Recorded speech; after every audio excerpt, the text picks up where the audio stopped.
Welcome, guys, to the MMOs.com podcast. Episode 170 here. Altay, joined by... Remo. There it is. So, Alta, how's your week been?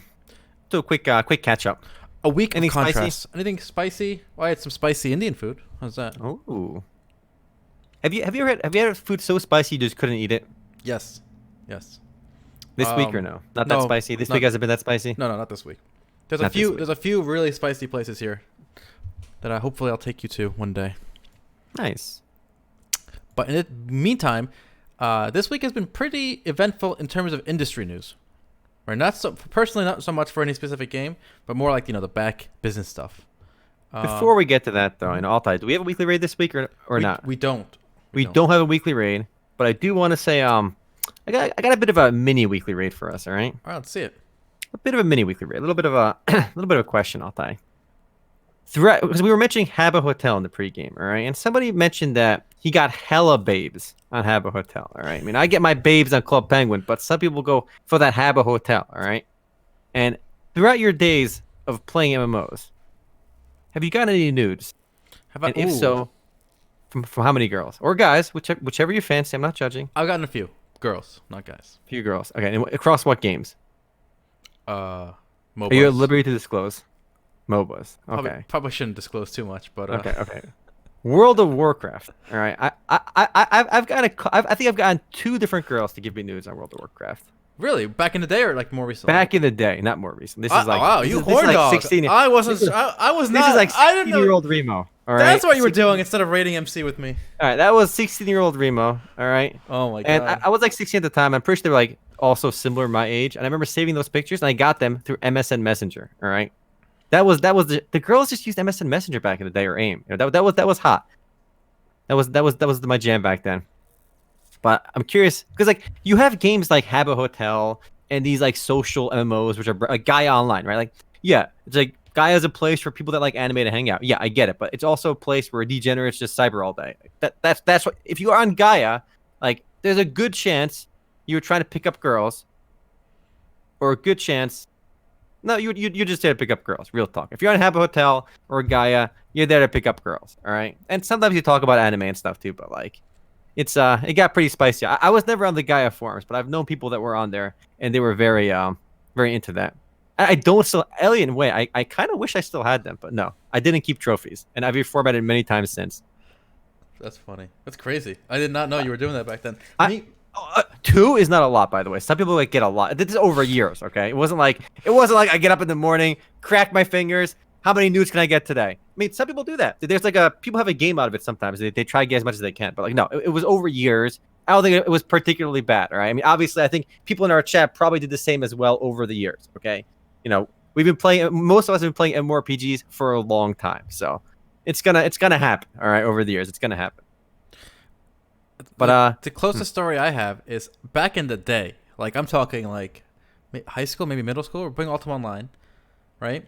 This girl starts playing, and she's like, "Oh, I go to the same school. We go to the same school. This is a picture of me." It's kind of weird, right? Why would she just like drop this picture of her? Yeah. And then it was like her in a hot tub, right? Like a bikini. Whoa. Good-looking girl, whatever. Seems fake, but all right. Yeah, well, whatever. So okay, I'm like, oh no, but the girl's in our school too. So Okay. I'm like, oh, this is you. Oh, okay. I'm just playing. And like a week later, she's like, I have a confession to make. That's not me. I'm this other girl, this ugly girl. I'm like, okay. Like I didn't even ask you for any. Like you, she introduced herself to me in the game. Like this, I'm X. Here's a picture of me. Girl, yeah. I was like, cool. Do you want to like hunt monsters or something? Okay. And like 2 days later, I have a confession. It's not me. This is really me. Do you still want to play? I'm like, not really. You're annoying. Like, what are you doing? Like, I didn't even ask for you. Like, it's not like I outed. Like, I'm like, is that really you? It was a whole one-way conversation from her with this stuff. I don't know. It was weird. Interesting that she first had to. She's probably insecure online, but like I'm not sure why you would volunteer pictures then. That's not you. Seems kind of pointless. And the weird part was they were friends IRL. Ooh. The 2 girls. So like, this is some weird, middle school girls, drama. Net94 asked, "Did you have any MMORPG girlfriends?" Though I think everyone has. I think anyone that's played an MMORPG over the years had one point an MMO girlfriend. Obviously, it was nothing serious, right? But like when you're like 14, 15, you're like, okay, this is my girl on RuneScape, right? Or on Neopets or whatever game you're playing. So everyone's had that at one point. I feel like if you say you've never had an MMO girlfriend, you probably haven't played MMOs long enough. All right. I mean, obviously, want to buy girlfriend from RuneScape is a meme now, but like, it's coming from a place that's real. All right. It's coming from a place where people did do that stuff. I met my ex-wife in MMO. Saffron feels bad, man. Does Mother of Four who played Star Wars Galaxies with me count? Yes, Canaris. I'm going to count it. All right. There was definitely some sexual undertones over there. You told me that story, but you know, she may not have grabbed your lightsaber, but she thought about it. All right. Oh my goodness, feels bad, man. That Neopets girl who got away. That's the one. That was the one. All right. That was your happiness right there. You let her. That was like the ideal waifu. Okay. That was like two alternative histories where one, you're happy, and two, you're miserable watching the MMOs.com podcast right now with us. Okay. And unfortunately, you're at number 2 with the MMOs.com podcast. But you know what? We're here to keep you company, fam. All right. But Omar, maybe correct me if I'm wrong, but I'm actually trying to remember. I don't think I had a MMO girlfriend because I think one of the issues was I always played a female character, right? Yeah. So maybe like that kind of got in the way of it. I don't know. I don't think I ever had a MMO girlfriend. You remember Athena from World of Warcraft, right? It was an oldie. That Belgian guy? No. That was one of my MMO girlfriends. No. Do you not remember? No. It's clearly more important to you than me. Okay. Oh, I mean, we briefly talked about it at one point. Like, it wasn't obviously like did I ever a big talk to deal. her in game or IRL? Maybe. I don't know. I don't remember. When you said All Athene, I thought of Athene. Exactly. I didn't think of Athena. No. It was Athena. All right. It was a night elf. All right. She was the one that I got pics of, and then I quickly lost interest once I got the pics. Okay. I actually had a Maple Story girlfriend too. Do you remember that, Altai? What? No. Okay. Hold on. Honestly, I don't remember her name because. Oh, very, very close relationship there. Okay, hold on. Hold the fuck up. All right. I'm learning stuff about my brother here. There's a story coming here. There's a story coming here. It wasn't just a Maple Story. Listen. It was a Maple Story private server. Wait, you played a Maple Story private server? Hold on. The story gets deeper, boys. It gets deeper, right? It was a Maple Story private server before Maple Story private servers even existed. Okay, so listen. There was no such thing as a private server on Maple Story. The code was not even existent, right? But there was a form for a private server that was quote unquote in development, right? But obviously it was not in development because nobody that worked for the server knew how to program, right? So it was a forum of people that basically wanted to play on a private server, and nobody actually knew how to make the private server, right? So this girl was a moderator on there, and I got to know her, right? Because I wanted to play Maple Story private server back in the day, right? This shit was my jam. And she recruited me to be their head developer on this Maple Story private server. And I don't know how to program either. I took the job. You were that. I was not the head. I was one of the developers for a Maple Story private server when I had no idea how to program in like high school. All right. And I've got to know this girl over like 8 months. And she was from the South. And I remember her also not being very attractive. And I lost interest pretty quickly. All right. But it was the most bizarre thing. It was on a Maple Story private server for when none of these existed and nobody knew how to program, and they asked me to do it for them, and I pretended to know how to do it. I'm like, yeah, I got this, bro. Let's go. Oh my god. It was God. like we'd meet in the AIM chat rooms and discuss like ideas for the server, right? And it was very clear no one's got any fucking idea what's going on. Ooh, it was a spicy time, boys. I'm learning a lot today. Yeah. Apparently your internet social life was much more vibrant than mine was at that age. It was a very brief, weird like 3 to 4 month period. What the So fuck? I put that on my resume, top of the resume, Maple Story private server programmer, or even though nothing got done. Man, what was I It was doing? just weird. I have no clue what I was doing at that time. Oof, that's quite the story though. There's a lot of weird details in there I left out, but it was fun. Sheva, 80 bits for when you stole your mom's credit card just to marry your girlfriend in Amoria, but she leave you for a guy higher level, and you. Oh my God, Shevu, that's the saddest Maple story I've heard. You paid for the wedding in Amoria, and then she just wow, feels bad, man. That's crazy. I think my shields were just higher. Like I just assumed everyone was a guy. I got pics, of course. Yeah, all right, yeah. we got pics. But then. But here's the But problem. once you got the pics, you lost interest because they weren't very I have a good question pics. though. Did you get real? Did you get signs? Because I think it was hard. It was hard. I don't remember. Like I think because I was always very skeptical, as most people are. Obviously you automatically assume that it's all bullshit. You're a guy. You're a penis unless you're proven otherwise. Oh, exactly. Because during that era, MSN, AIM, and stuff, it's so easy to just find a picture online. Like on like there was no Facebook either that was like popular, so you a could just link Zanga your or Facebook something page. like a blog. Yeah, it's so easy. So I don't know. I also remember playing quite a bit of Gunbound with this girl. That's what I remember back in the day. All right, that was my mini weekly raid here. I'm sure everyone's got some crazy stories about like stuff like that growing up playing MMOs. Only because MMOs are inherently social. I think now like I play MMOs for a lot of social reasons too. But like I've met a lot of really good friends that I talk to pretty regularly through MMOs. They're just a fun group of people like just to hang out with. Just it's been awesome just being friends through MMOs. Man, I wish you told me you had this idea. We could have actually done this as a weekly raid. It's a good idea. Yeah, I mean, it'd be pretty cool to hear other people's stories, and I'm sure people have some heartbreaking. Yeah, I'm sure people have some like crazy stories about it. Obviously, it's never like super serious because it's online and it's you're like in high school. I was a scammer, by the way. I was the guy pretending to be a girl the whole time, and then getting access. Altay is savage. Okay, Altay always pretends to be a girl, and he takes to the next level. It's always like, you play a female character, and people are being nice to you. You just you kind of lead them on, right? Like slightly. You don't like say no. Like you don't remind them that you're a dude or anything, right? You just let them think you're a girl. Altays goes to the next level. He's like doing everything in his power to convince them that he's a girl, and he will take everything he can out of them. He will just he'll talk to them like on AIM afterwards too, and like become good friends with them for like a week, and then like take all their money. Like, oh, can I go on your account? Like I can't, like my sister's playing my account, I can't play or something. My brother's on my account, can I play on yours? And he just like loot the shit out of you. Okay, Altay was like next level. He just swindled people like out of everything they had by pretending to be a girl, and they trusted him. He got a married man, okay, a married man to trust Altay with his house in Ultima Online. And the way that works is like if somebody adds you as a co-owner to their house, you can access everything in the house and steal everything in the house. So Altay was befriending this dude. His wife was in the game with him. They were playing together, and the husband just kept flirting with Altay while the wife was there watching. And the wife was like, "What the fuck are you doing?" Right? Like the whole time Altay's flirting with this guy, and he's flirting back. And like 6 days later, Altay's the co-owner of the house. 7 days later, 1 day later after that, everything is gone. All right, Altay took the house and ran. Not only that, but it was all on eBay that afternoon because this was before eBay banned digital sales of products. So I literally looted this guy's. It was a large house too. It was we made like $100 selling that shit on eBay after that. It was a nice haul. I guess it's kind of like real life, marriage too. You end up with his house. You sold it on eBay. You got some money. You're good.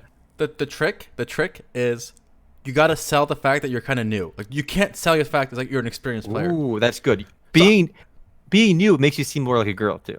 Yeah, like dumb. Like okay, interesting. Altay plays dumb and innocent, and dumb and innocent equal girl. I'll be like most people's minds. The guy be like, you should be an archer. I'm like, archer? How does that work? Oh, obviously it's a bow and arrow. Like you don't have to play this game to know that, right? But you have to say things like that to sound like a dumb girl, Altay's next level genius. All right, there is something like something attractive about like being a little bit like, I don't want to say dumb, but like a little bit airheady, right? Because like I feel like anime has kind of portrayed this image as like the cute girl that's kind of a little ditzy, And I feel like that kind of works. It's a very common archetype, like always being tired, right? Or always that's a very common anime archetype as well for being cute. So Altay was using this knowledge. Like, I'd say it's simpler than that. Because I think a lot of guys, I'm sure you've all heard the term mansplaining, right? Oh yeah, that's definitely guys. A thing. People love explaining. Amateurs especially love telling people newer than them how everything works, right? So I'll be like, archery, is that good? He'd be like, well, archery. The strength of archery is you can stand here and like shoot from a distance, so you're safe. I'm like, he's saying very basic stuff, right? But he likes teaching. He likes explaining this to me as if I'm like, oh my god, whoa.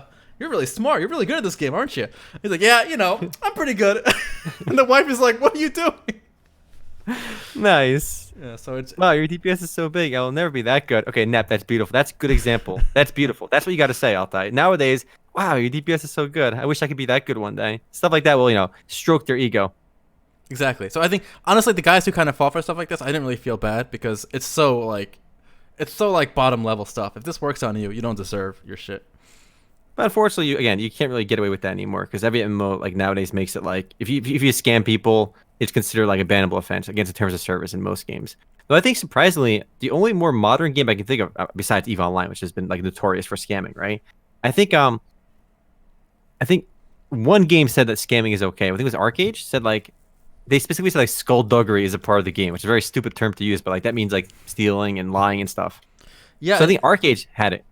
It's amazing the shift online. So for example, there was a new Ultima Online private server that I was thinking of playing, And but before you make an account on the website for a private server, remember, there's like a terms of service, and you can't scam. Scamming is not allowed on this private server for a game that allows scamming. The original game allows scamming, right? But the private server, I was just like, so I don't know. It's just so weird the shift in shift in mentality for everyone, because this is a game that's also built on open world PvP and PK and full loot. So you think a game that kind of has all these hardcore elements built in, including this private server, would at least be able to like hold on to this, the scamming aspect of it, which is always a part of the game. Yeah. So in this game, in this private server, I can literally kill your character outside town, right? While you're busy hunting. I can kill your character, take everything you have on you, cut up your corpse, right? Take your head and like mount it on my house and wall, right? But I can't scam you. I can't be like, well, roll this dice and you make double your money. Like I can't do that, but I can kill you. I don't get it. But that's to what extent does that like apply? Because like, can you go to town and be like, yo, come outside town and 1v1 fight me, bro? He comes outside town and you can like 10-man gank him. Can you do that? Like, is that a scam?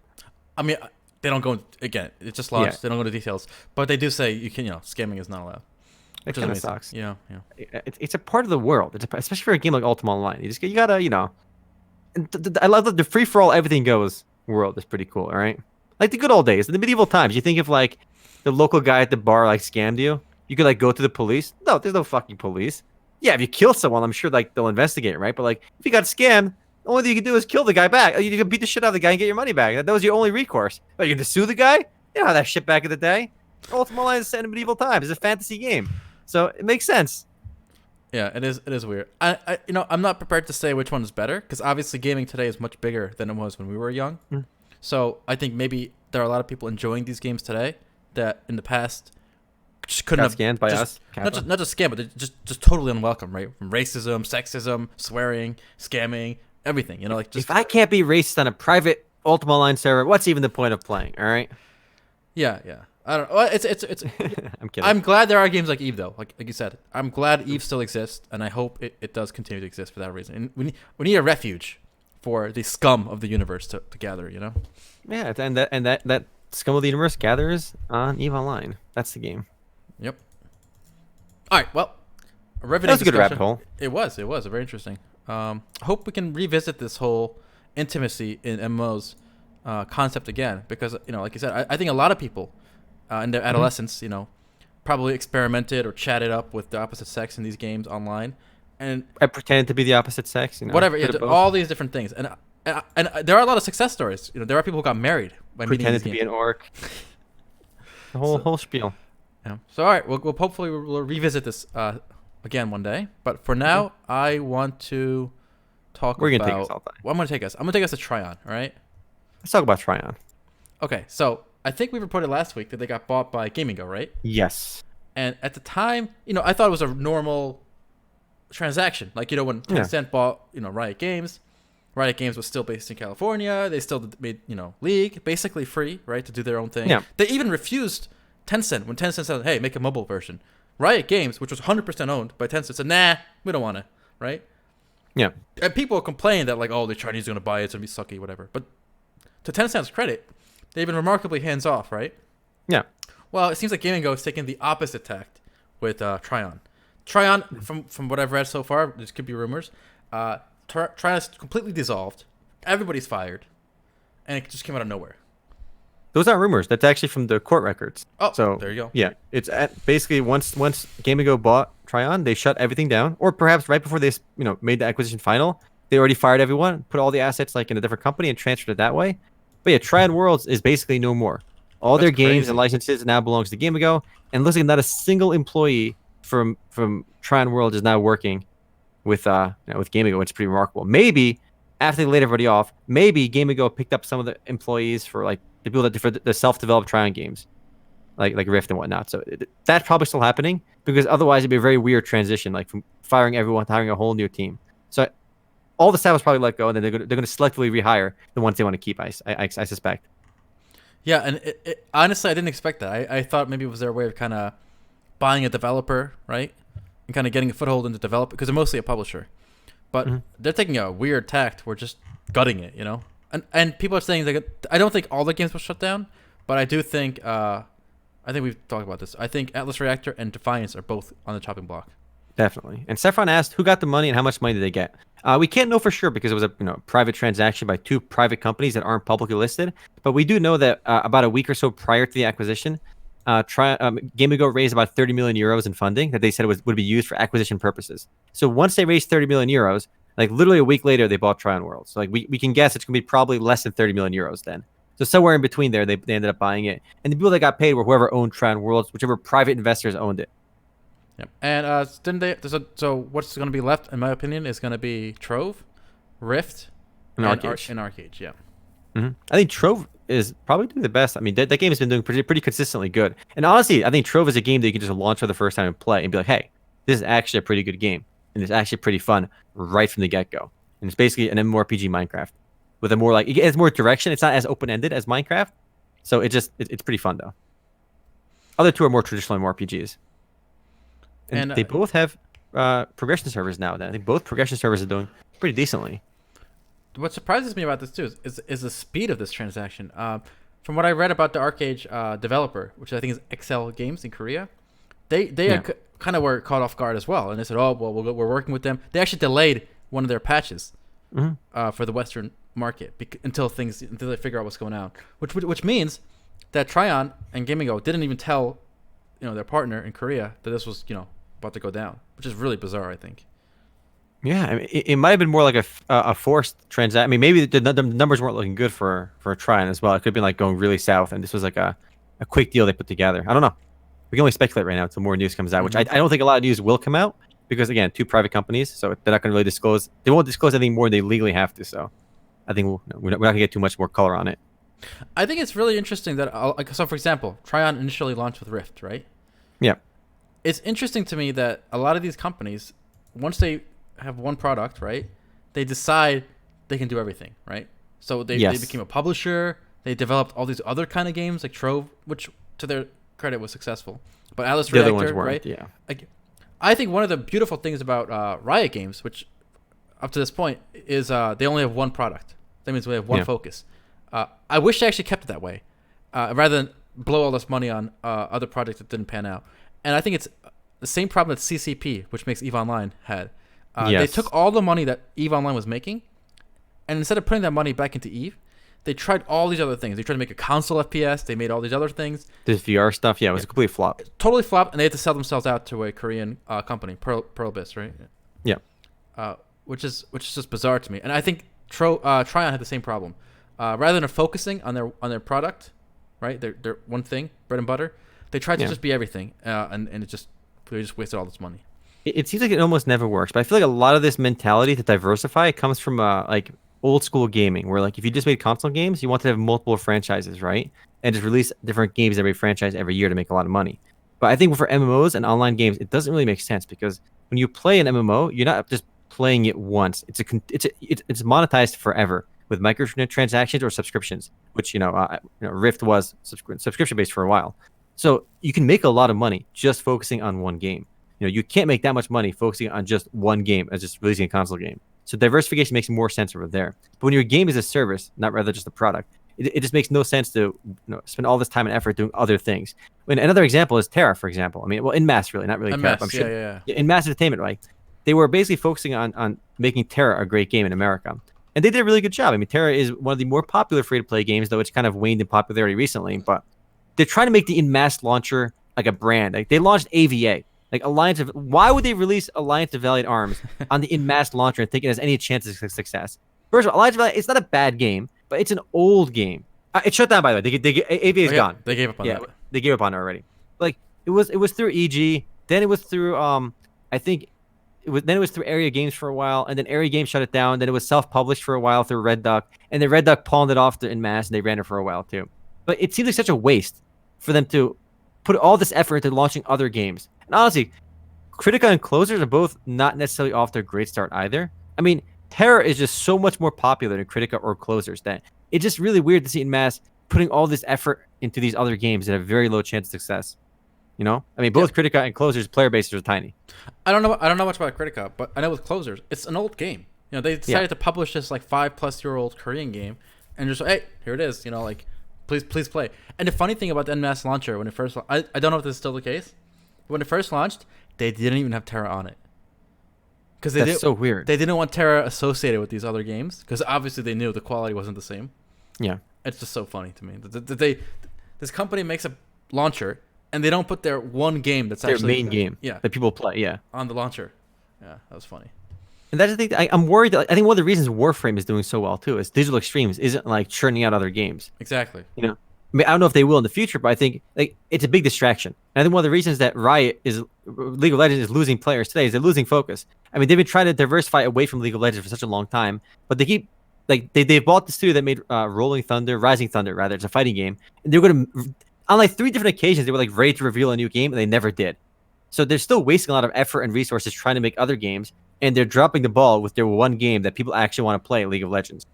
I mean, it's very hard for a studio to be able to actually make multiple products that are all great. I think Activision Blizzard is one of the few, like Blizzard is one of the few, like examples of a company that can do it, and they have such scale. I mean, Activision Blizzard is worth like over like $60 billion, just for context. I mean, they have like, and they have only a handful of franchises. I think Electronic Arts, for example, has way too many franchises, and most of them are absolute ass.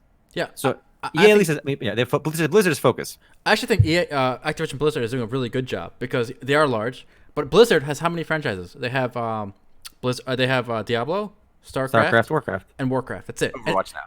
And Overwatch. And StarCraft hasn't been too involved recently. Mm-hmm. So a lot of their games are based on the same franchise. And things like Warcraft Hearthstone. and Diablo. Yeah, Warcraft, Diablo, and Overwatch now. Activision has Destiny 2 and COD, and a few like old releases like the Spyro Legacy bundle or whatever. But they're actually and King, obviously they own King as well. King basically has one game, Candy Crush, and they just keep making Candy Crush like soda, Candy Crush, jelly, right, whatever. But they're actually pretty focused considering. So I think they're a smart company. They're not spreading too far. Whereas a lot of these small, like en masse, right, for their size, even their 3 games is more than like if you proportion it, is more than what Activision Blizzard is handling. Yeah, it's crazy to see these small companies trying to diversify so much, and it's a big negative for them. Mm-hmm. But hopefully, we see more companies focus rather than just try to make tons of games. Do you think, and it's a speculation here, do you think Hi-Rez is also under potential target to be bought out? Hi-Rez? No, Hi-Rez. I think Hi-Rez is actually a much bigger company than Trion. Than Trion. Maybe not Game Ago, because Game Ago again owns Area Games now. They own Trion and they own the Game Ago portal. I mean, I think Trion Worlds, Hi-Rez has huge success with Paladins, and they have huge success with Smite. Yep. And both these games are like mini powerhouses. I mean, if you don't play either game, you don't really follow the scene too much. But they're a big company, I think, and I think maybe we can find some details how much money they raised in the past. But I think Tencent owns a piece of them as well. But they're a much bigger company. I know that one game they have kind of tanked. It came out with a huge success, the Battle Royale one, Realm Royale. It came out hugely successful, but now it's lost almost all their players. I just love looking at the Steam charts for this one. Let's see. I've looked at it in a long time. It still has 1,000 players online. Obviously, the average player base in June of 2018 was 32,000, and all-time peak of 104,000. But now it's only averaging about 1,100 or so. So it lost all those players. But just look at the spectacular nature of this fall. So in June of 2018, again, which was what, 1, 2, 3, 4 months ago, right? Yeah. It went from 100K players down to less than 3K, and peak numbers here. Like that is an amazing decline. Like look at these numbers here: 70% decline, 50%, 60%, 20% each month. Oh my goodness, what a bloodbath!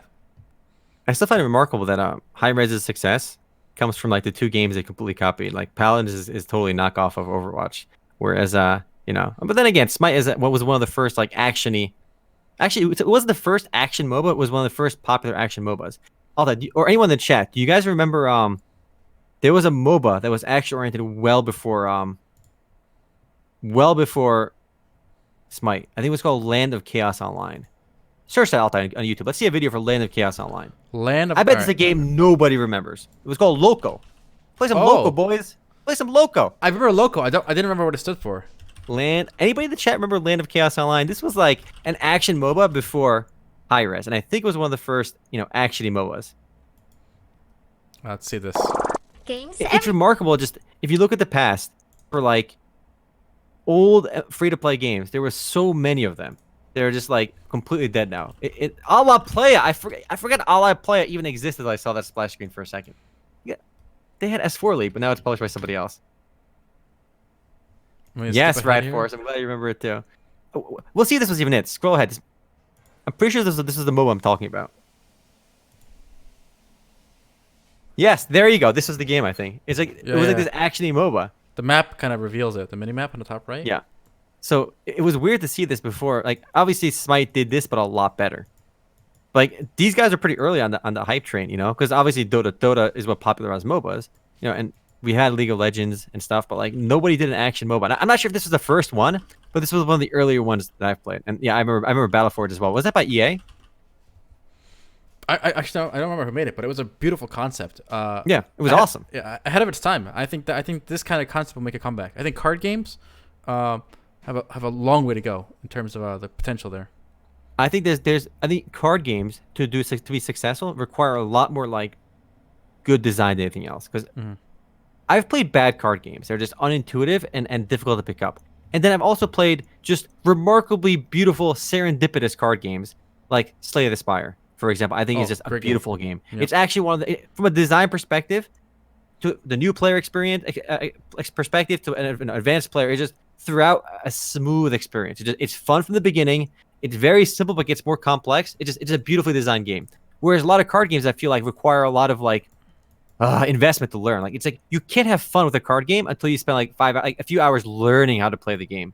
Whereas a fun game should be fun from the get-go. I think Slay the Spire is fun literally from the start, which is what makes it really fun. And then I mentioned Sword Girls Online. I remember that as well. That was a trading card game. I remember the interface being unbelievably jank in Sword Girls Online. Sword Girls was actually by Chang Yu, I think, if I remember correctly. It was a very, you know, they don't really publish games anymore in America, but they published Dragon Oath as well.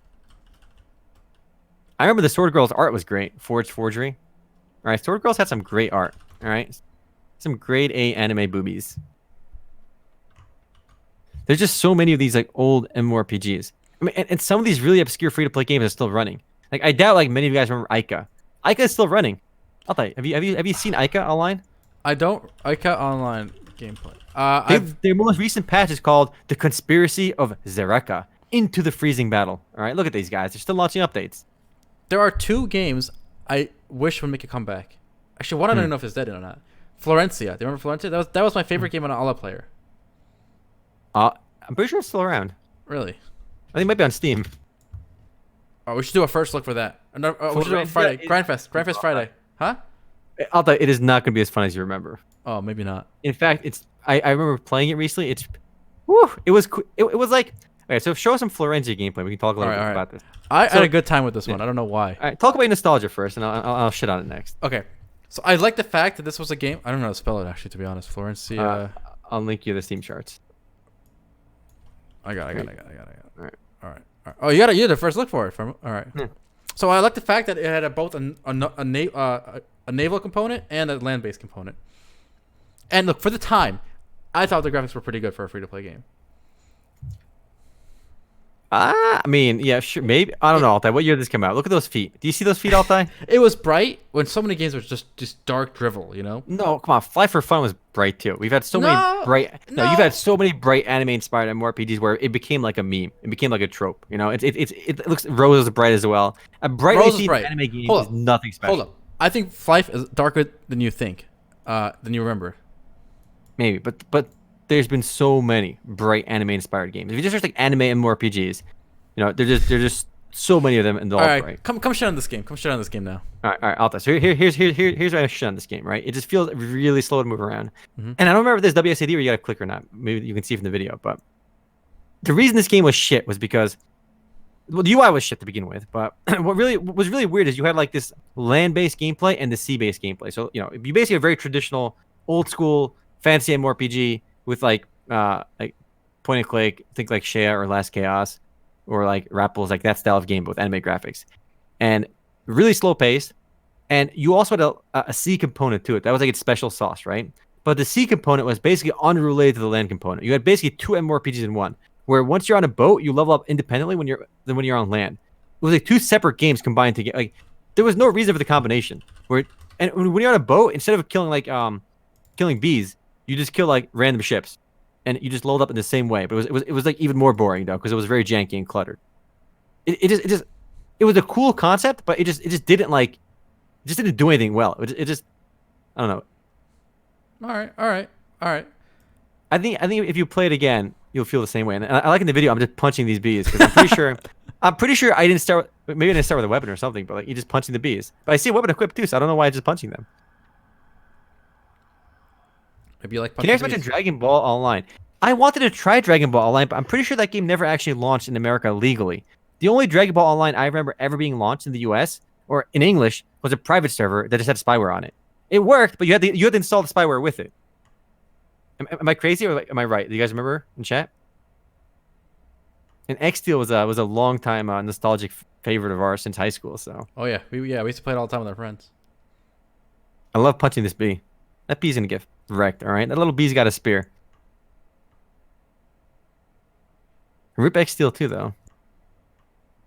But it just I think it's remarkable though that today we still have games like Florensia that are still running. I mean, obviously very tiny player base, but like you have Ica Online, you have Florensia, and there are literally at least like 100 other games just like Florensia with like small to medium player bases. Like you have what was it really chibi game, Altai, with Luna Online. That's another game. Like it's so weird that you have these games running, right? Like these are so like basic games that really offer nothing new to the table. Like these are just plain out like mega basic games. They have no reason to exist nowadays. I mean, Luna Online looks very much like Florensia as well. It's got another anime game with bright colors, but like there's no reason to play it because it offers nothing. Yeah, and look, despite the nostalgia, I actually wish some of these games would shut down because they do have some players that are trapped in those games that I think would actually just be more helpful. They'd have more fun if they moved on. Yeah. We got to put them out of their misery, all right? We got to pull the plug on their favorite games, all right? They can't make up that mind for them. We got to yank them out of this world, all right? Exactly. There's just way too many games like this. Like I think of the games like this, honestly, I feel like Aura Kingdom and some of the X-Legend games are some of the best of the anime-inspired, like basic MMORPGs with the point-and-click gameplay and stuff. Like this very generic trope of game. The Aura Kingdom was just way more polished and was better IMO than like Luna Online or Florensia or any of these kinds of games. Just my thoughts. All right, well, enough of a trip down memory lane. Let's look into the future, Altai. Let's look into the future. All right. Let's take a look at this one. All right. This is the open beta gameplay for Lost Ark, which is released I think just today. All right, where are you linking me this? I linked it on Discord. Okay, yeah, we can use Discord. So now. I was looking at this video earlier, and honestly, it reminded me of a few things that I really like about MMORPGs. I know some things you probably disagree with. The music is pretty badass too. Let me turn up a little bit. Yeah.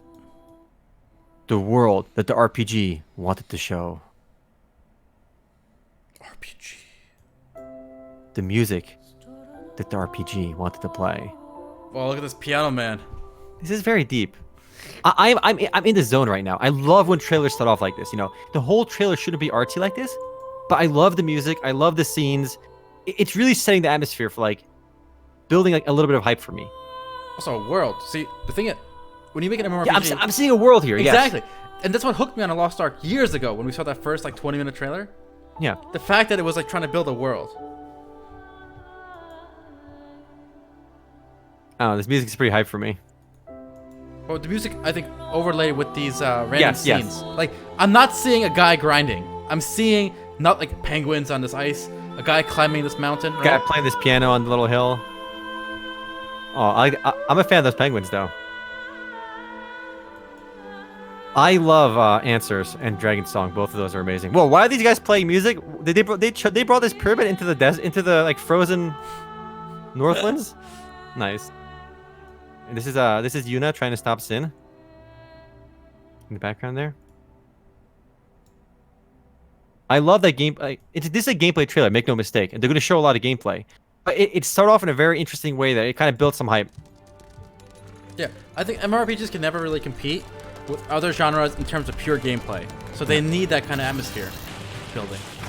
So now we can see some actual top-down gameplay in the video in the background. And we see what like Lost Ark, the gameplay looks like, right? And obviously it looks a lot like Mu Legend, but it looks definitely way higher production value. I think Mu Legend suffered a lot from having really bad like FPS drops. And it felt really like they fucked a lot of things about the games. Like I think the art style felt a little bit dark and very like bland, right? Very like you had some like wings and shit coming up, but it felt very weirdly bland, and with the low FPS, it just didn't feel like smooth, and it didn't look really great. But what I like a lot about this trailer right from the get-go is in the gameplay video, is the combat animations. I think look pretty cool. So pay attention to just like the kicks, the punches, the abilities. I think they look really well done. Like some of them are over the top, but I absolutely love the over the top effects on some of these. Obviously, the ones that look really crazy are the ones that have higher cooldowns, right? But I think it looks mega badass. And I remember playing Mu Legend, and nothing looked badass at all. They look like Diablo 2 style effects, but worse from Mu Legend. Nothing looked cool. Versus the effects in the attack animations and effects, I think in Lost Ark look much better. It's still not like ideal in that like some of the better spell animations I've seen are like Final Fantasy 14, which is they go crazy and it's a more traditional MMORPG. But for an action MMORPG, I love the way some of the Lost Ark stuff looks. You know what else I like about this game too? It's not just this like action RPG combat. The initial trailer, maybe I'll show it here too, had the whole naval part too with the ocean. You could sail your little ship around, explore the world. Mm-hmm. I think maybe I'm just a sucker for this whole maybe this ocean part of the games. Mm-hmm. Might be, yeah. But I just love seeing the spell effects. Like you'll see the frozen thing over here looks really cool with the waves, and when it finishes casting, they get frozen to the ice. I think it looks really nice. Like, those little details. Like one of the things I really like, and this goes back to like I remember EverQuest is probably my earliest example. I remember seeing people cast like really cool spells. And obviously spell effects back in EverQuest days didn't look great, but the 3D spells in EverQuest are probably cooler than like anything else in the 3D world. I thought, holy shit, that wizard casting this like combustion spell with the flames looks so badass. What about MapleStory is a more recent example that people should remember if they played back in 2004, 2005, right? Like early MapleStory in North America. Don't you guys remember when you're like, when you walk outside Henesis for the first time and you see those green mushrooms on the top floor of the first hunting grounds? And like some level 90 iced lightning mage walks by and blows up the entire fucking screen with a cool ass looking lightning spell. You're like, holy shit, I want to do that. I want to be that guy. I want the big lightning spells. And when I see really cool spell effects in an MMORPG, I'm like, fuck, that gives you a reason to like go level up and do that. I'm like, I want to be that guy too. That's why I don't want games to give you like crazy effects in the beginning. I want you to work towards it. Like hopefully Lost Ark doesn't do it where you get really cool shit at the beginning. I want to be able to work towards it and earn it, almost like gear, right? Like cool skills should be earned and unlocked later on to motivate you to play. And I think that's one of the big problems that WoW has right now with the new expansion. You actually gain no new skills or talent or anything from level 110 to 120. There's nothing new. Like there's no, your old spells just do more damage. That's it. That's a big, I think, turnoff for a lot of players. I think people that are into raiding can probably look past that, but I think a lot of the mid-core players, the casual players, it's not always the casual players, but a lot of mid-core players also want to look forward to getting stronger, right? And not everyone is playing games to collect stuff either, but the mid-core players especially, they want to feel a sense of progression with their character, at least give them new skills. It's really bizarre that Battle for Azeroth didn't give players any new skills, right? No, nothing. So you got some new talents and some of the Azerite powers, which basically like gave you some passive bonuses. I think you lost skills actually from the previous expansion. Yeah, they actually simplified it, I think. Yeah. So you can see some of the naval stuff now in yeah, Lost I love this. So I probably won't actually enjoy this from a gameplay perspective, but knowing it's here and seeing this, I feel like I'm playing a character in a world, not just like a corridor, Yeah, I think that's still a harder thing to achieve with this top-down isometric perspective, right? But they're trying. Like I feel like Mu Legend tried, but it really failed. Because at no point when I played Mu Legend, I feel I was in a world, personally. Yeah, exactly. So hopefully, I think Lost Ark, it's got better music right away, so maybe Lost Ark will do a better job. But I think some of the chat has mentioned too, like one of the reasons I played Elsword was because of the cooler skill effects. Like every time you got a job advancement in games like Elsword, it got progressively cooler and cooler. And that was your biggest drive to like get job advancements. One of my biggest drives to play MapleStory was to get the cool spells. Like honestly, you looked forward to the job advancement because the second you got that new job advancement, you could put one skill point into that brand new skill which looked badass. Like that was so hype. People look forward to that shit. Let's take a moment to just appreciate the fact that this company, Lost Ark, since development began, it seems like they're putting out real videos. Like this video right now is 13 minutes, and even like 3 or 4 years ago, they put out like these 20-minute videos.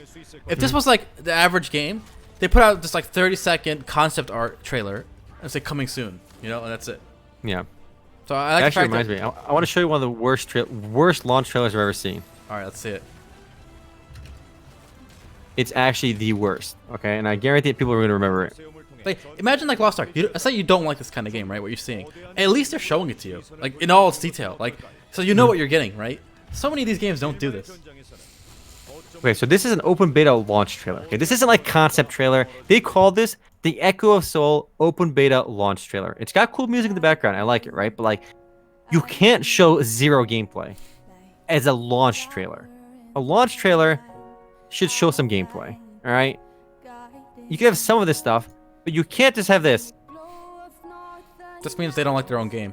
They realize their game's crap. I actually like the music. Is it a real song in the background? I don't know. Maybe somebody in the chat that knows music can tell me. I thought the music was pretty, like, her voice is really nice. Oh man, look at this dramatic battlefield.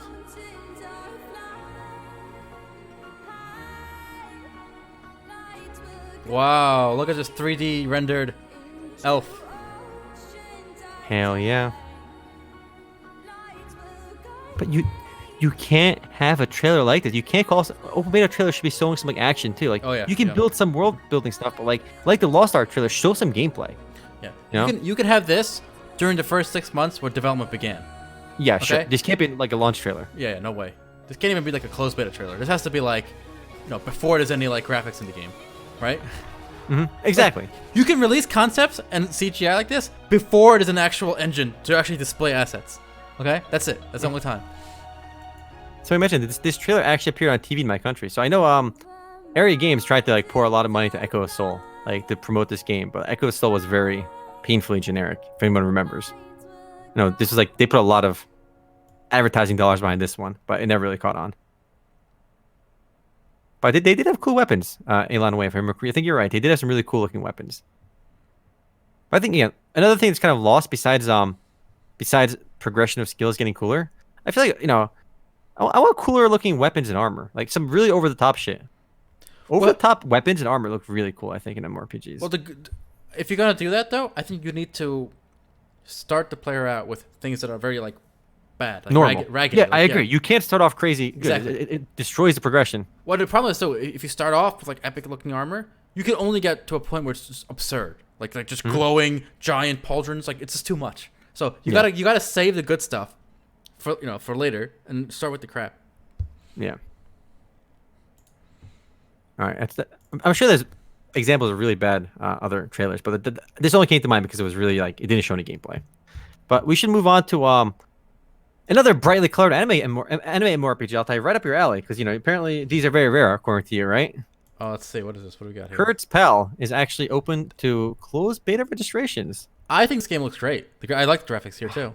And I'm not optimistic on this really, one I'm at not. all. To be honest, I'm not optimistic on the performance of the game, but I think the visuals look nice. And I'm not a huge anime fan, but I think this looks really nice. Again, anime is one thing, anime aesthetic, but bright is a different thing. I think a lot of games go for the dark look. I just like the look of this game. So this game is by COG Games, the same guys that did Elsword and Grand Chase. They're accepting. The news this week is that they're basically accepting closed beta registration. So it doesn't really mean anything by itself, but you can apply to closed beta on their official website, and the game's going to come out eventually. So the only piece of news they said is we're accepting closed beta invites, and that more information will be available in the coming months. So we probably won't get a closed beta until at least like 2 months later. But now, at least we know that they're making some progress on it. I gotta say, this trailer is one of the worst I've ever seen. We're just seeing, yeah, me too. It's awful. It's awful. It's like this golem guy, and it's just him standing around. Damn, look at those angles. Look at those rocks. Damn, you see that rock on the bottom right there? It's like bigger than the other rock. Holy shit, look at this camera panning around. Whoa, the golem smacked the ground. How cool was that? But the weird thing is they actually have real trailers in the past. I don't know why okay, here we go. Here's like one actual... Yes, these are better. So it's strange they put out a crappy trailer when they had good ones. That was like that was the official trailer shown off on their homepage. Which I don't know why they would do that. Also, this does give me a lot of Peria Chronicles-esque feelings in terms of the visuals. Visually, yes. But it looks like actually the way the UI is laid out, you saw like when the UI is visible on the screen, it looked kind of mobile-y, didn't it? Like mobile game-esque. Yeah, you're right. I like the fact that the UI is also very minimalist. Yep. A lot of MMORPGs especially just throw everything at you on the UI, and it becomes like a cluttered hot mess. Here the UI is very hidden and very like in the background, so you can really just see the graphics more. I think that's one of the few areas where MMORPGs have actually shown progress since like 15 years ago. The UI? Yeah, the UI. Like I think actually limiting the number of skills you have at any given moment, like equipped, is a lost game design aesthetic that we are just relearning now. I know EverQuest had this back in the day. You could only have like I think 8 or 10 spells out at a time, even though your spellbook contained hundreds, right? And I think it's great. Rather than like in WoW today, or like even Final Fantasy probably, I have like 4 different rows of skills, right? Yeah, it gets pretty crazy. It's absurd, and it's so silly. Like, and you have like 2 on the side for like like mounts and items and potions. It's crazy. Mm-hmm. So look at the UI. Look at the UI, for example, that is actually really funny. The UI that Canaris just linked. This is an example of really crazy UI. And the funny thing is, like, this is obviously over exaggerated with all the mods running. But if you played World of Warcraft and you raided with 40 players and you had like 1 or 2 mods, like DPS mods, back in the vanilla WoW, it wasn't too unusual for your screen to look like this, because we take for granted how big our resolutions are today, right? But back when we played vanilla WoW, and for the longest time, the most common resolution was 1024 by 768. Yep. We had those old HP 15-inch monitors at 1024 by 768, both of us, and that was pretty decently, big for the time. Because all those first LCD screens were awful, and actually the big CRT screens had better resolutions, but people started moving from CRT to LCD, and the original LCD screens were awful in resolution. So playing WoW 40-man with a couple mods it was unplayable. It was so bad. It was so cluttered. It was insane. Yeah, I remember this, and even I'm sure Canaris will remember this too. I remember in Star Wars, The Old Republic, playing it on launch.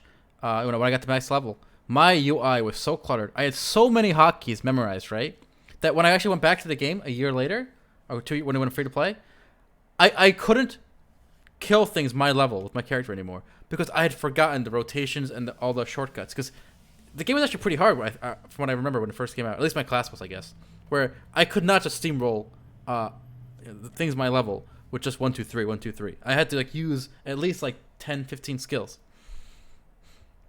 I want to show you another example of really like old, like this was before World of Warcraft is EverQuest, and this was the original EverQuest UI. We showed this in stream before, but it's worth showing again, because like this was like, we played for years with this UI, and literally this is default UI. There's no mods, nothing, right? This is a default UI to the game, and literally like 60% of the screen, it feels like 50 to 60% of the screen was taken up by UI, like hard UI elements. They were just impenetrable, just blocks. Yep. This was normal back in the day too. Like, I guess it's remarkable. Like we kind of lose sight of the progress that designers have made and developers have made. Or, in our cynicism for games, at least we do acknowledge that UI has gotten much better over the years for these games, and it's remarkable how much better they've gotten, because this is absolute trash now that we look at it. This UI was objectively atrocious.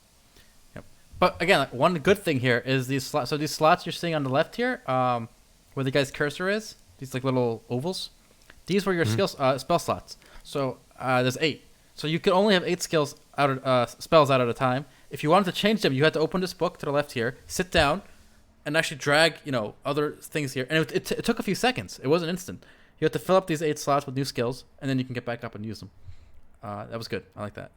I hope we go back to that. Sephiron just showed off another UI from EVE Online as well. And obviously with EVE Online, the way it's played, you have a ton of menus open at a time. So there's a lot of this is obviously kind of to the extreme where people bring up as many menus as they can. But like a game like EVE is really played almost like on a spreadsheet. So seeing tons of menus isn't out of the ordinary. Oh yeah, this is like if you're just sitting in base or something. Yeah. But yeah, UIs have gotten a lot better. I think a more recent game, I think they can really flub the UI. Do you remember when we played WildStar? How bad the UI was? Yes, it was bad. We had 2K resolution monitors, right? But if you try to play the game in 1920 by 1080, like 70% of your screen was covered with UI elements by default. This is not like with mods, with default. It was unplayable at 1920 by 1080. You had to have like close all the UI elements or manually make them really small, but the default UI elements were just, unworkable at 1080p. Yep. That's so yeah, that is one area that there is progress, as you said. Yeah. Better than none. And FF14's UI isn't all. The good thing about like a lot of modern games too, FF14 included, is that the UI is highly customizable. You can close out things, move them, or delete them.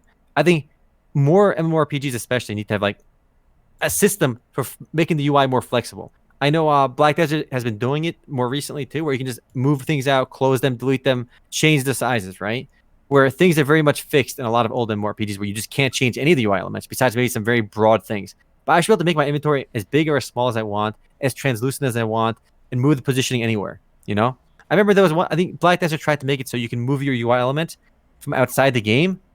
So if you're playing windowed, you can move it outside the game, right? So you can see more in the game. Or move it to a second monitor. Like shit like that I think would be great. Oh, that's a good idea. I actually never tried that in Black Desert, but I would love for that to be an option in almost any game where I can have one monitor for the game and the second monitor can just be UI and they're separate. Yeah, there was a video of them doing that a while ago. It looked really cool though, where they would just drag the UI elements from the game to outside the game through like a window, right? And the game looks beautiful then because the UI is now no longer cluttering the otherwise beautiful world that is Black Desert. And I think they were trying. I don't think that really went anywhere, but I know there was like in the Korean beta they were just trying to play with that idea. That'd be really cool if that actually happened. We shall see. All right. Anything else? I want to touch on these Superdata numbers real quick. Let's hit Superdata. All right. So yeah, every month they put these out. They only cover digital sales, not all physical sales. So consoles are underrepresented, but they're being more and more represented each month because more and more people are moving from physical to digital sales on consoles. And this is a pretty surprising fact. So Destiny 2 kind of launched with a fizzle, I would say, right? It kind of fell off. It's not part of the general gaming consensus these days. But an expansion came out for it, and this expansion did really well. So it's called Forsaken, and over 60% of people are bought into it already. All the monthly active subscribers, not subscribers, users, have bought the expansion. Wow. And here's a question: do you have any interest in trying this game? Not particularly. You? I launched it without the expansion, just a vanilla. I played it for like an hour, and I was really impressed with the graphics. But not beyond graphics. Anything else? No, not really. Did we play it for a bit, or at least try? No, I don't think so. I don't know. With MMORPGs, it's very hard to But that's a question. Destiny 2. Destiny 2. Is it an MMORPG though? That's the thing. I vote yes. I mean, I have friends that play Destiny 2 that really like it too. And honestly, what's remarkable is you said this was a very popular expansion form, right? Yeah. Destiny 1 actually the exact same launch process, right? It wasn't until the first expansion came out that really made Destiny 1 popular, where people played it and like quit very quickly, and they came back for the first expansion, which made the game like 10 times better. So it looks like Forsaken is doing the same thing for Destiny 2. I mean, 6% monthly active users purchasing the expansion kind of shows you that too. And again, top of the console charts too is really impressive. It beat out this Marvel Spider-Man game, which sold a lot of copies. That was the best-selling Sony game of like Sony exclusive of all time. Yeah. And the fact that Destiny 2 beat that, and again, I was expecting such low things from this because of the initial launch was so poorly received. It's very muted. They sold a lot of copies very quickly, and then we stopped really hearing about it. Right? I know people leaked some like concurrent numbers that like on the first day was like over 500K or something crazy. But since then, like they got rid of the API numbers to show that, and like the numbers have since dipped quite a bit. But with it's crazy to see it number one, passing Fortnite and the Marvel Spider-Man. Any other surprises for you here? Someone in chat mentioned that Crossfire is still number 3 on PC, which is amazing. Yes. Considering how old and crappy it is. NetNet94. Crossfire makes over $1 billion a year. Look, Crossfire, it makes more money than like World of Warcraft. All right, in some months at least, but it's been consistently making like $1 billion like a year, which is absolutely nuts. And obviously, Crossfire is not particularly big in the US or Europe. You can play, I think it's on like Z8. Like Z8 Crossfire is like the American publisher, right? So you can still find games outside of China and Korea, but I think Crossfire is popular because it's big in China. They play Crossfire in China instead of Counter-Strike. Obviously, the rest of the world plays CSGO, but and CSGO is much smaller. Counter-Strike Go is the 10th highest grossing PC game, and Crossfire makes multiples of CSGO's money, which is crazy. That actually, you have to show that advertisement because that McDonald's ad, I absolutely loved it. All right, yeah, let me find that. This is actually one of the best advertisements I've ever seen. So it's an advertisement for McDonald's, and it's using Counter-Strike Go lingo. If you've played Counter-Strike Go, you're gonna love this ad. It's just it's not like a video. It's just like a banner outside the store. They wrapped around the store. And to me, this shows how big Counter-Strike specifically is in Europe. This ad is from Denmark, apparently. So I think Europe is a huge stronghold for Counter-Strike Global Offensive. I love it. GLHF too. I didn't even notice that the first time I saw it. But the eco. Now, when I go to McDonald's, I usually get the eco rounds. My go-to is like 2 hot and spicy McChickens and a McDouble, or I'll get like 2 McDoubles and a hot and spicy McChicken. That's my usual go. Full buy if you got 16K. You get the full Big Mac meal if you want to go for the full buy. Yeah, CS:GO is unbelievably big in Russia as well. I mean, it's really popular in Europe overall, though. I think the best CS:GO players in the world are from Europe. Yep. I love this ad though. I think it's great. I think what really makes Steam an interesting platform too is their transparency. If you like, I remember earlier I was curious about Dota 2's player base numbers. Mm-hmm. I think Steam charts, Steam Spy showed you some pretty crazy data for Dota 2, and the vast majority of Dota 2 players are not from the United States. Yeah. Do you know where they're from, Altai? Russia and Ukraine. Yes. Yeah. Russia. Let me find this. This data is a bit old because in order to you have to log into Steam Spy to see the data. But this is from a couple of years ago. But I imagine the makeup hasn't changed that much. But look at the player base from all these countries. What's remarkable is more people play Dota 2 from the Philippines than they do in the United States. Wow. And Ukraine is 5%, and all of the United States is 6.87%. Look at Russia. It just goes out of this. On that one, I'm not surprised. Only because if you keep an eye on Dota, you realize how popular it is in Russia. Because when anytime a big tournament is going on, you go to Twitch.tv and you click on Dota 2, and the Russian cast is usually more popular than the American cast, and there's multiple Russian casts going on at once. So you see right away how big it is in Russia. All right. So here's a question for you. With the troubles that we've been reading about for League of Legends, right? Falling numbers, falling profitability, and Dota having a similar falls in numbers, and the fact that it's much bigger, I guess, in Eastern Europe now, is at least in America, North America, is the reign of MOBAs finally over, officially dead? The reign of I think they're 100% on the way down. I think they're done. They're dead. They're not dead yet. It'll take like 10 years for them to die at least, and even then, I think League will be in 10 years. League will still be moderately popular, but they're losing steam though, like you said. Both Dota and League are losing numbers. I think because of Fortnite's success, I think League's player base is down 20% since their peak. I don't even think it's Fortnite, man. I think people just burned out. It's just you don't think it's Fortnite? No. Fortnite is an unbelievable sensation. Sensation is the only word I can describe it. Yeah, but hold up. The people, if you go to any middle school in America, right, or elementary school, everyone's playing, girls and boys. Do you think the average Dota player, right, saw Fortnite? Okay, well, time to play Fortnite. No, he didn't quit Dota because of Fortnite. Their friends are playing Fortnite. It kind of drags them into it too. I don't think Fortnite is what's killing MOBAs. I really don't think so. I think it's hurting it for sure. It's not helping. It's not helping, but it's not. No, it's hurting. I think there are people that are playing Fortnite that used to play lots of League. When a game gets that popular, it's inevitable. There's overlap. I think more people play Fortnite than you realize. A couple of my friends, my buddy Hob, who basically he plays CS:GO most of the time. He for a good 3-4 months he played Fortnite, and he played nonstop, Or my friend Mar, who plays World of Warcraft and Final Fantasy 14, she basically plays MMORPGs all the time, and she played nonstop Fortnite for a while. She played League too, but no, she quit all those games to play Fortnite. You say Fortnite for a while, right? But yeah, most of my friends that play Fortnite have all quit. Okay, well, the people still very big.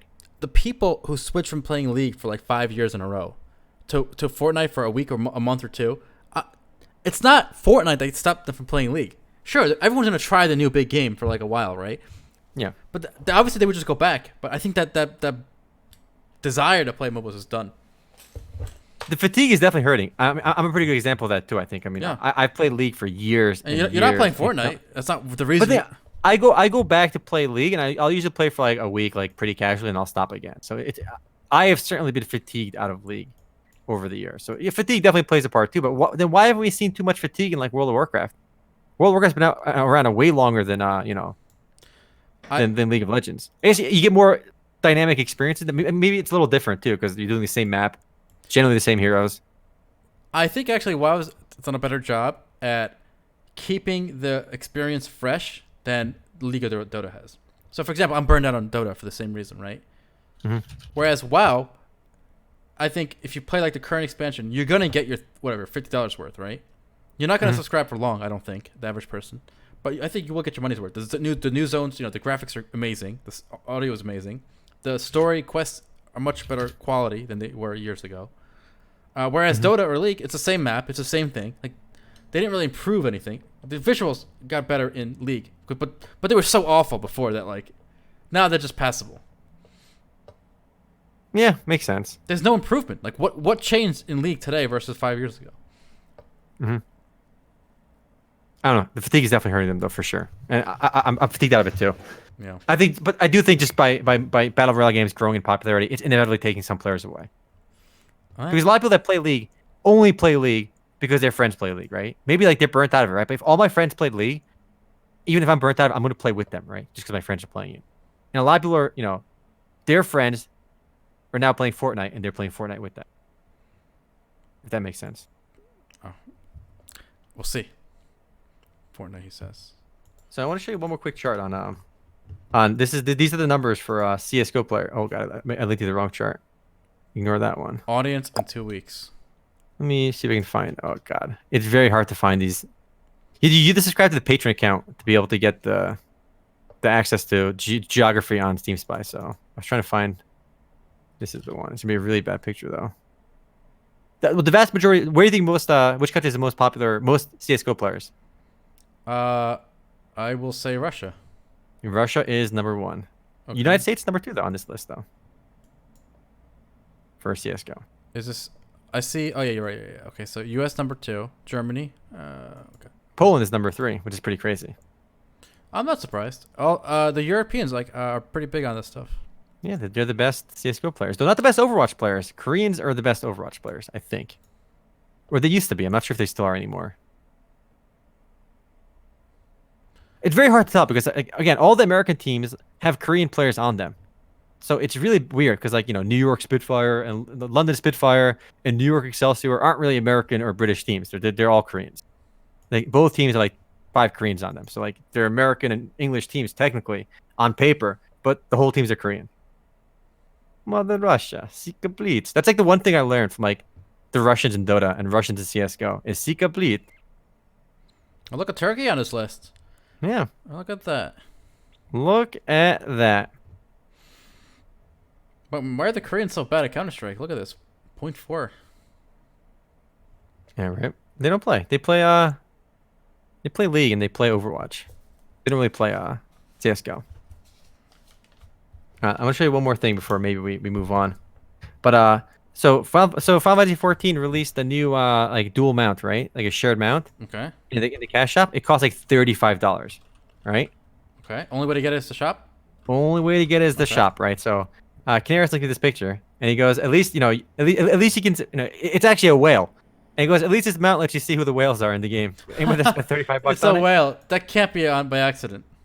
It might be a fun poke at them, but it looks it almost looks like the whale from Legend of Korra. No, it's not a whale of Korra. It's a flying bison. This looks nothing like the Korra. What are you talking about? All right, whatever. It looks like in Tales of Vesperia when you fly on the flying whale. Is there a flying whale in Tales of Vesperia? There is. The lady with the trident or spear. Yeah. Owns it. Yeah. But it's basically just a flying whale. But it's pretty expensive. There's a new feature coming from Twitch actually. I'm trying to find it. I'll look at you if you want to see. Yeah. Do you know what I'm talking about or no? No. Oh, this video? Let me see a video. And this video just shows you can see what it looks like. I'll just describe it. So I would never pay money for this personally. The Twitch convention happened recently, and they're actually going to add a feature where you can have multiple people streaming on one stream, and so you see multiple screens. And if a user or viewer clicks one, that one becomes full screen for them. That's actually really cool. With the others, little tiny ones on the corner, if they click any of those, it can those bring up. So it'll make it a lot easier to do what we were doing years ago with the multiple people streaming at once. Ooh, nice. I think it's a really good idea though. I think it's really good for speedruns and stuff or competitions. It's a really good idea. All right, and I think with that, unless you have anything else, we can go to the post game. Sounds good. All right, take care, YouTube. Thank you for watching, YouTube. We'll see you guys at the post game for a bit. Yep. Here we go. Take care.